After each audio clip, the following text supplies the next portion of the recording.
The Tale of Mrs Tittlemouse, by Beatrix Potter. Once upon a time there was a wood mouse, and her name was Mrs Tittlemouse.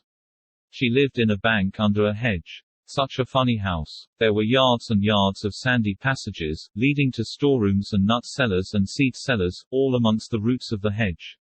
There was a kitchen, a parlour, a pantry, and a larder. Also, there was Mrs Tittlemouse's bedroom, where she slept in a little box bed. Mrs Tittlemouse was a most terribly tidy particular little mouse, always sweeping and dusting the soft sandy floors. Sometimes a beetle lost its way in the passages. "Shoo, shoo, little dirty feet," said Mrs Tittlemouse, clattering her dustpan. And one day a little old woman ran up and down in a red spotty cloak. "Your house is on fire, Mother Ladybird. Fly away home to your children." Another day, a big fat spider came in to shelter from the rain.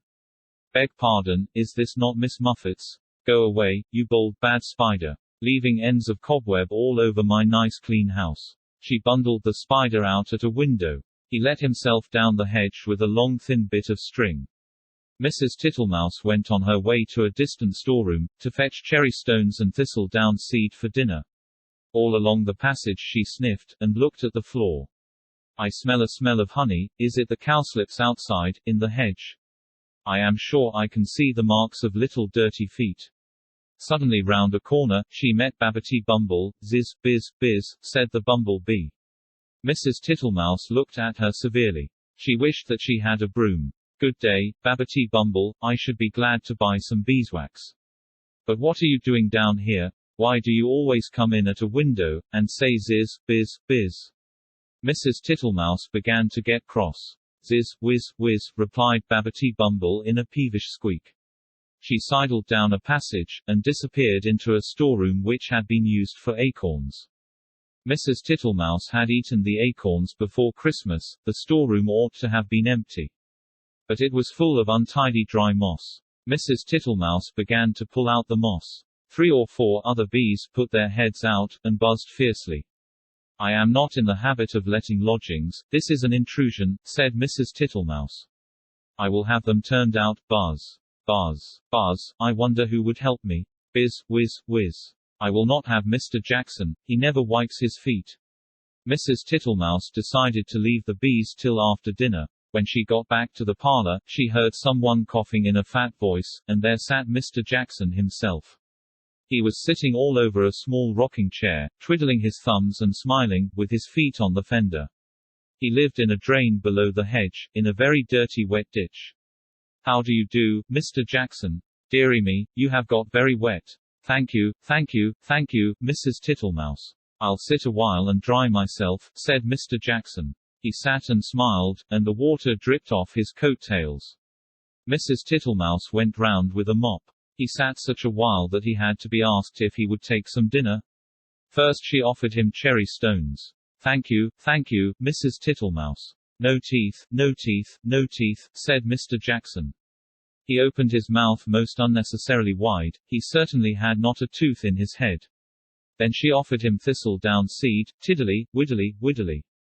"Poof, poof, puff," said Mr Jackson. He blew the thistle down all over the room. Thank you, Mrs Tittlemouse. Now what I really should like, would be a little dish of honey."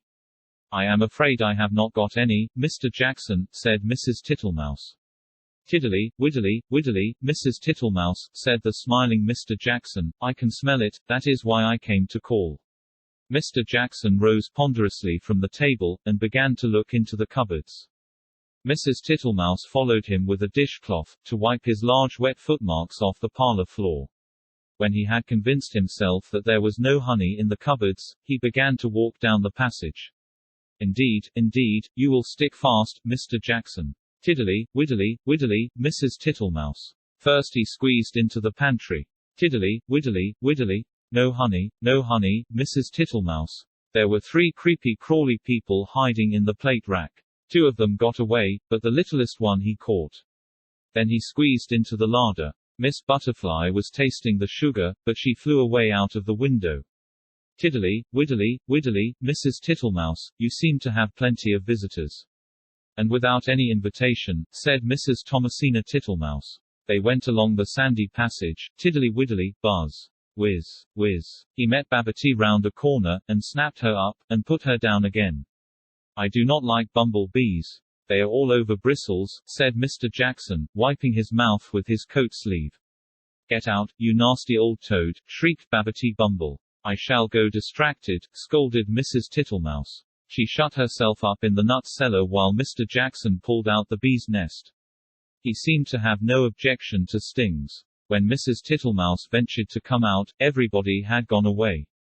But the untidiness was something dreadful. Never did I see such a mess, smears of honey, and moss, and thistledown, and marks of big and little dirty feet, all over my nice clean house.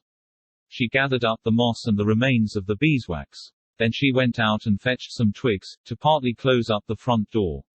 I will make it too small for Mr. Jackson. She fetched soft soap, and flannel, and a new scrubbing brush from the storeroom.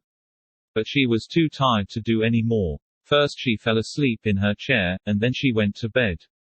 Will it ever be tidy again? Said poor Mrs. Tittlemouse. Next morning she got up very early and began a spring cleaning which lasted a fortnight. She swept, and scrubbed, and dusted, and she rubbed up the furniture with beeswax, and polished her little tin spoons. When it was all beautifully neat and clean, she gave a party to 5 other little mice, without Mr. Jackson. He smelt the party and came up the bank, but he could not squeeze in at the door. So they handed him out acorn cupfuls of honey dew through the window, and he was not at all offended. He sat outside in the sun, and said, tiddly, widdly, widdly. Your very good health, Mrs. Tittlemouse.